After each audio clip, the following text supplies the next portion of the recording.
Ini berurusan dengan nyawa, Pak. Bapak Pramono Anung beralasan bahwa tidak ada penolakan dari pihak rumah sakit terhadap seorang Baduy yang dibegal di daerah Jakarta yang tidak ditangani dan tangannya berdarah-darah itu. Ini faktor miskomunikasi. Lalu masyarakat dalam hal ini menentang bahwa apa yang disampaikan oleh Bapak Pramono Anung sekadar alasan belaka. Apakah betul tidak ada penolakan? Atau sebetulnya ada penolakan? Lalu netizen bertanya, kalau seumpama tidak ada penolakan, kenapa dibiarkan? Ini Bapak Pramono Anung mohon, kalau ingin beralasan itu yang agak masuk akal sedikit Bapak Pramono Anung ya, punten dengan 1000 punten. Ini berurusan dengan nyawa, Pak. Para petugas RS itu kan manusia, bukan hewan kan? Kenapa tak ada satupun yang memiliki rasa empati terhadap korban repan? Terkait adanya penolakan warga Baduy. Pak Pramono Anung, yang bener aja. Bapak bilang warga Baduy itu nggak dilayanin karena kendala bahasa. Masa iya begitu, dokter? Oh, salah kali Pak Pramono. Buktinya itu dokter hewan, beda bahasa tetap dilayanin. Bukan masalah itu kali. Duit, Pak, duit. Ini kan duit. Miris ya, kayaknya kagak pantas deh kalau memang alasannya hanya sebatas bahasa menjadi hambatan terkait untuk menolong seseorang yang sedang terluka. Kata-kata tersebut itu keluar dari klarifikasi Bapak Gubernur Jakarta ketika menanggapi terkait ada salah satu warga Baduy yang terkena atau menjadi korban begal di Jakarta ketika menjual madu dan meminta pertolongan kepada pihak rumah sakit untuk mengobati lukanya. Tapi sangat disayangkan pihak rumah sakitnya menolak hanya karena tidak ada KTP. Oke, mungkin itu sudah SOP-nya rumah sakit, peraturannya rumah sakit. Kalau memang mau mendapatkan perawatan tersebut itu harus ada KTP. Tapi jangan kayak begitu juga dong. Tolong, rasa perikemanusiaannya ya lebih ditingkatkan lagi. Sebegitu sulitkah di negeri Konoha ini untuk mendapatkan suatu pertolongan pertama ketika kita terluka? Harus selalu menggunakan data-data yang ribet ngejelimet. Nah, ini dia klarifikasi dari Bapak Gubernurnya. Silahkan disimak. Tidak benar ada penolakan dari rumah sakit. Saya secara khusus sudah memanggil kepala dinas. Mohon maaf, memang komunikasi yang terjadi karena warga Baduy ini mungkin bahasanya tidak ini, sehingga ada hambatan itu. Bahasa ini, itu bahasa yang seperti apa? Maksudnya hambatannya, bahasa yang kurang jelas atau bahasa seperti apa? Tapi kok empok lihat ya, itu si Ripan ya, kita sebut aja si Ripan, berbahasa Indonesianya lancar kok dan mudah dipahami dan sangat jelas nih contohnya. Kemarin sempat ditolak rumah sakit ya karena nggak punya KTP ya? Iya. Ya, tapi akhirnya ada juga yang bantu, yang nolongin ya? Saya datang ke sini, ada yang nolongin gitu ya. Yang mudah-mudahan cepat sembuh, pelakunya segera ditangkap. Tuh, itu jelas dia menjawab pertanyaan dari si abangnya ya dengan bahasa Indonesia yang baik dan benar. Jadi kalau kata Empo, bukan alasan kalau terkait sebuah hambatan bahasa dari warga Baduy. Kagak ya, warga Baduy juga sama kok bahasanya, mau bahasa Sunda, mau bahasa Indonesia, mudah dimengerti, mudah dipahami ya. Jadi kalau ada yang berkomentar kenapa ini katanya termul pada nyalahin Gubernur Jakarta terkait masalah penolakan rumah sakit tersebut, terkait masalah korban dari warga Baduy tersebut, bukan menyalahkan ya, tapi di sini hanya ingin memberitahu kepada Bapak Gubernur yang terhormat, Gubernur Jakarta, terkait alasannya yang keluar dari klarifikasinya tersebut itu bahwa tidak ada penolakan ya. Ini hanya miskomunikasi terkait masalah hambatan dalam bahasa warga Baduy, begitu ya. Makanya kalau lagi mau ada apa-apa tuh jangan cari-cari alasan yang kagak masuk akal dah ya.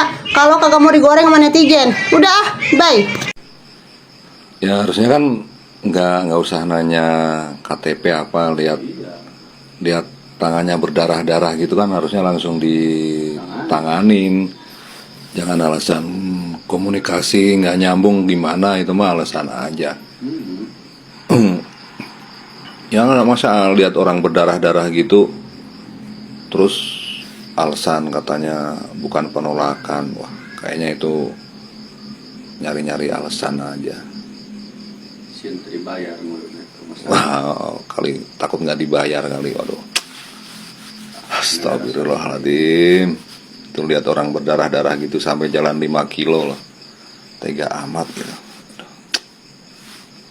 Sabar ya, hidup di negeri yang serba apa? Serba hahaha.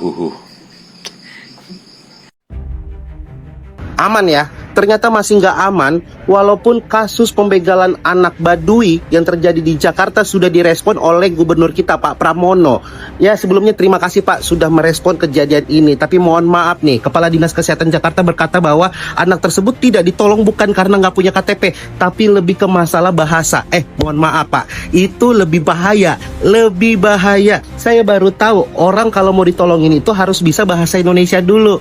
Yang setahu saya yang namanya nyawa itu tidak berkaitan dengan bisa bahasa Indonesia atau enggak. Nyawa itu tidak punya bahasa. Masa ada orang udah berdarah-darah datang ke rumah sakit tidak ditolongin karena masalah bahasa? Itu gimana sih Pak? Yang namanya nyawa itu bukan berdasarkan bahasa, tetapi berdasarkan kemanusiaan. Halo teman-teman, sekarang udah sama Repan. Alhamdulillah sekarang Repan tadi udah ditangani ulang ya Pan ya. Udah ganti perban dan sekarang kondisinya gimana Pan? Kondisinya sekarang nggak sakit sih. Udah sehat tipis. Tadi baru dibuka tadi. Udah dibuka jahitan sebelumnya dan udah diobatin lagi. Dan sekarang alhamdulillah udah difasilitasin. Kita bermalam di Wisma Dinas Perhubungan Provinsi Banten yang lokasinya ada di Tebet, Jakarta. Ya. Makasih buat teman-teman yang udah peduli dan udah nanyain sama Repan. Alhamdulillah kondisinya udah baik-baik aja. Semoga cepat sembuh juga dan semoga kasusnya yang sebelumnya pelakunya mudah atau segera ditangkap. Oke, terima kasih. Warga Baduy ditolak RS gara-gara nggak punya KTP. Cina, dalam hati gue, boro-boro nggak punya KTP. Kadang-kadang punya KTP aja mau masuk RS tuh ribet. Apalagi kalau pakai BPJS. Harus ke Vaskes 1 dulu, harus Arjen dulu, harus Unainu. Nggak bisa kalau cuma berobat biasa. Sampai kadang-kadang gue mikir gitu kan, kalau gue lagi sakit tapi nggak punya duit, masa sih gue harus Arjen dulu, harus pingsan dulu biar berobatnya gratis gitu. Dalam hati gue, giling. Nggak ada alasan apapun rumah sakit untuk menolak orang yang sakit atau terkena atau apapun itu untuk datang ke rumah sakit dan untuk berobat. Tidak ada alasan apapun, termasuk penjahat, termasuk apapun. Kalau udah ke rumah sakit berarti dia mau berobat. Nggak ada alasan apapun, nggak bisa komunikasi, nggak bisa apa, itu nggak ada alasan apapun, nggak ada. Tidak benar ada penolakan dari rumah sakit. Saya secara khusus sudah memanggil kepala dinas. Mohon maaf, memang komunikasi yang terjadi karena warga Baduy ini bukan masalah kita orang Indonesia, kita bukan orang Indonesia atau apapun itu. Namanya peri kemanusiaan itu yang berobat ke rumah sakit itu tuh wajib kita terima. Kalau ada penolakan itu berarti rumah sakit itu rumah sakit setan. Nih untuk khususnya pemerintah pusat atau daerah, malu nggak kalau aku kasih data yang ini? Ini masyarakat loh, masyarakat pure masyarakat. Ini klarifikasi rumah sakit yang tidak melayani Repan warga Baduy yang dirampok juga mengalami luka di lengannya. Klarifikasi disampaikan Gubernur DKI Jakarta. Repan tidak diberi pertolongan di rumah sakit karena alasan kendala komunikasi. Tidak benar ada penolakan dari rumah sakit. Saya secara khusus sudah memanggil kepala dinas. Mohon maaf, memang komunikasi yang terjadi karena warga Baduy ini mungkin bahasanya tidak ini, sehingga ada hambatan itu. Tetapi yang jelas tidak ada sama sekali larangan untuk rumah sakit. Bahkan kepala dinas rumah sakit, kepala dinas Bu Ani sendiri akhirnya turun ke lapangan untuk mengecek itu. Jadi sama sekali itu nggak benar ya. Kalau memang benar ini alasannya karena kendala komunikasi, bukankah petugas rumah sakit bisa melihat luka menganga di lengan Revan? Bukankah petugas rumah sakit melihat darah mengalir dari luka Revan? Bukankah petugas rumah sakit bisa melihat wajah Revan yang sedang ketakutan, cemas dan sedih karena harta bendanya dirampok? Tidak mau menolong karena alasan komunikasi, sungguh alasan yang benar-benar tidak cerdas.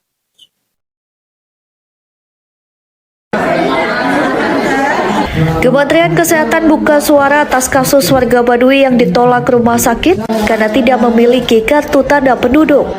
Melalui Wakil Menteri Kesehatan Saksono Harbuwono, usai memantau kegiatan cek kesehatan gratis di Panti Sosial Tresna Werda Budi Mulia, Jakarta Selatan, Kamis siang. Pihaknya akan mengusut dan memberi teguran kepada rumah sakit yang menolak melakukan perawatan terhadap warga Baduy tersebut. Menurut Dante, hak mendapatkan perawatan kesehatan adalah hak seluruh masyarakat di seluruh Indonesia, baik yang memiliki nomor induk kependudukan maupun tidak. Kemenkes berjanji akan memperbaiki sistem di rumah sakit seluruh Indonesia agar peristiwa ini tidak terulang kembali. Sebelumnya, Repan usia 16 tahun yang merupakan warga Baduy Dalam menjadi korban pembegalan di kawasan Jalan Pramuka Raya, Jakarta Pusat. Namun setelah dirinya mendatangi salah satu rumah sakit di Cempaka Putih, Jakarta Pusat, Repan ditolak pihak rumah sakit karena tidak memiliki kartu tanda penduduk. Dari Jakarta, Theo Fandi, Berita Nasional TV.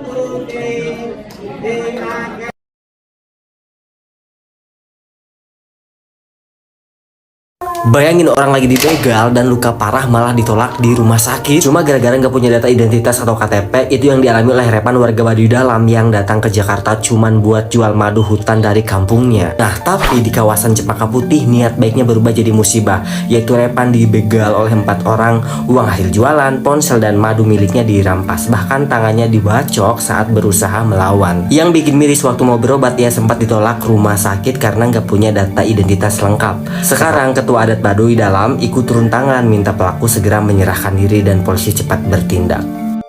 Detik-detik sebelum dan sesudah kejadian Repan Baduy dibegal. Di jam 4 subuh, Repan yang sudah berjalan kaki selama 3 hari dari tempat asalnya di Kampung Baduy Dalam, Banten, sampai di kawasan Rawasari, Cempaka Putih, Jakarta Pusat. Dia dihampiri 4 orang yang berboncengan 2 motor. Tanpa babi bu, mereka merampas uang tunai, handphone, dan 10 botol madu Repan. Meski memiliki ilmu bela diri, Repan yang waktu itu dikeroyok dan disabet senjata tajam di lengan kirinya akhirnya pasrah.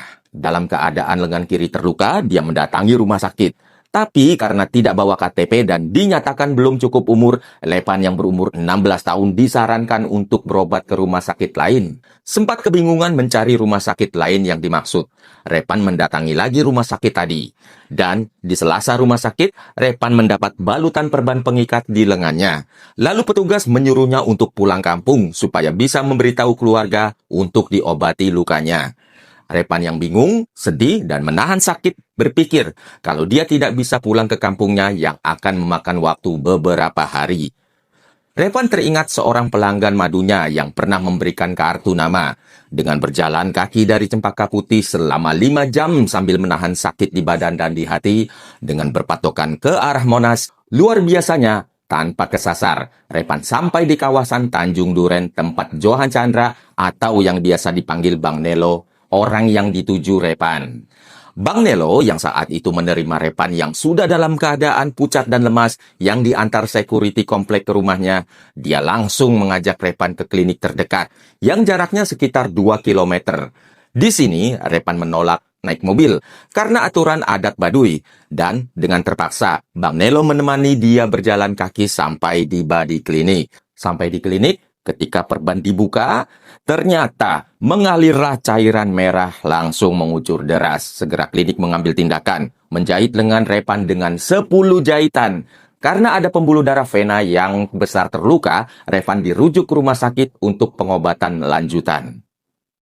Assalamualaikum Kang, selamat sore. Ini tadi kita udah ke Polsek Cempaka Putih, udah ngobrol sama penyidiknya bahwasanya kasus tersebut udah ditangani dan saksi yang bantu Revan sebagai korban itu adalah temennya yang di Jakarta Barat itu, juga sama Dinas Provinsi Banten, perwakilan yang kantornya Tebet juga sudah ikut memfollow up.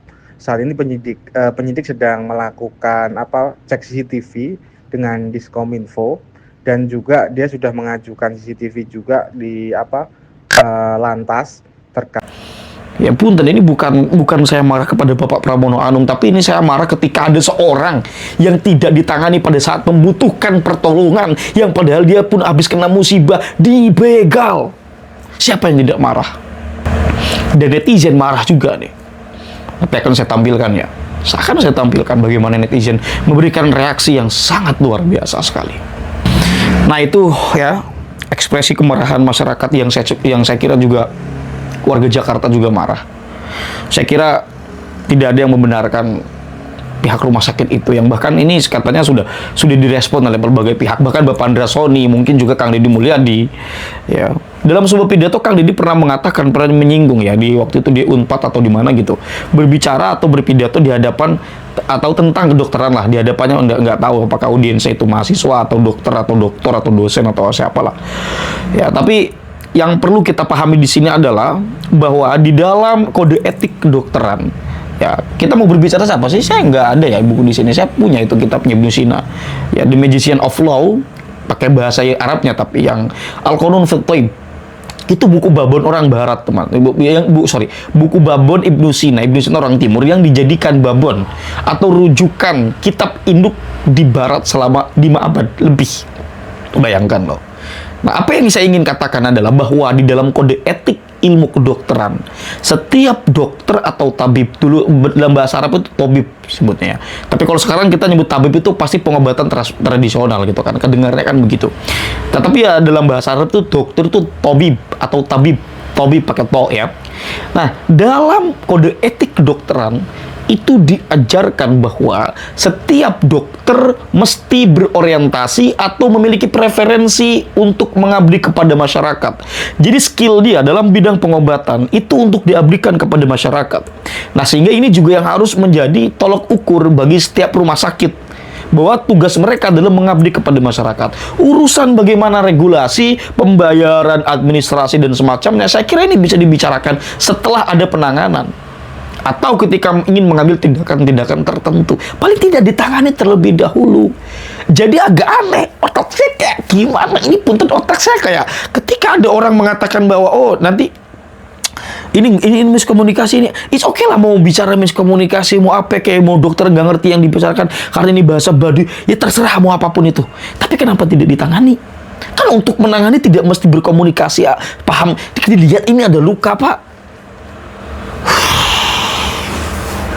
Ya walaupun sekarang alhamdulillah ya Evan ini sudah ditangani dengan baik lah, artinya sudah bisa diselamatkan, alhamdulillah ya, alhamdulillahirabbil alamin, wa bihi nasta'inu ala umuri dunya waddin, assalatu wassalamu ala asyrafil anbiya'i wal mursalin sayyidina wa maulana Muhammadin wa ala alihi washabihi ajma'in. Saya sampai ngomong kayak gini kayak mau khutbah saking jengkelnya. Alhamdulillah gitu. Tetapi ini buat pelajaran penting. Jangan sampai ada kejadian-kejadian berulang seperti ini. Ini juga khususnya kepada para Satpol PP ya, untuk bisa mengamankan daerah-daerah Jakarta, karena mungkin juga hal-hal demikian ini rentan terjadi gitu, ya kan. Saya nggak mau ada orang-orang Baduy yang begini. Jangankan orang Baduy, jangankan orang Baduy ya, bener. Bukan orang Baduy saja kita harus hormati. Kenapa Baduy? Ya karena Baduy itu tetangga saya lah. Dekat itu sejam 2 jam sampailah ke Baduy lah.